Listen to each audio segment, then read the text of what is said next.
আমরা এনে যে কোনো ব্যক্তিগত চাইছি না, বৃহৎ চাইছি। মূল স্বার্থটা হইল মৌলভীবাজার ৩ আসনে জামায়াত প্রার্থী আব্দুল মান্নানের নাম ব্যালটে থাকলেও মাঠে কোনো দৃশ্যমান প্রচারণা নেই।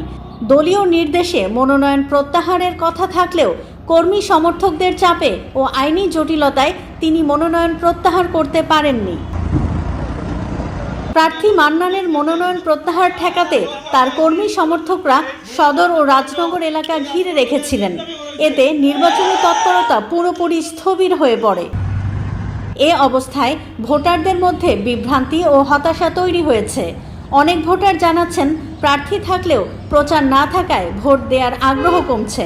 সিদ্ধান্তের কারণে জামায়াত মনোনীত প্রার্থী মোহাম্মদ আব্দুল মান্নান নির্বাচন থেকে সরে দাঁড়ানোর কারণে আমরা খুবই হতাশ এবং এই আসনের দিকে তো ভোটের কোনো বন্ধ বাতাস নাই যে কি ভোট হইব কি না বুঝা যাইতে আসে না। আগে তো ভোট আমরা যে সময় আইতো একটু আনন্দ লাগতো, আনন্দ ফাফুর্তি লাগতো যে না ভোটের সিজন আইছে।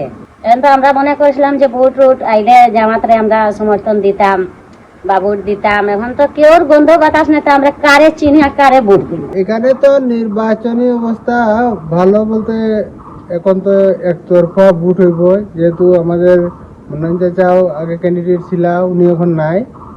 আর আহমদ বিলাল যখন ক্যান্ডিডেট, ওনারা তো সবাই চিনেও না।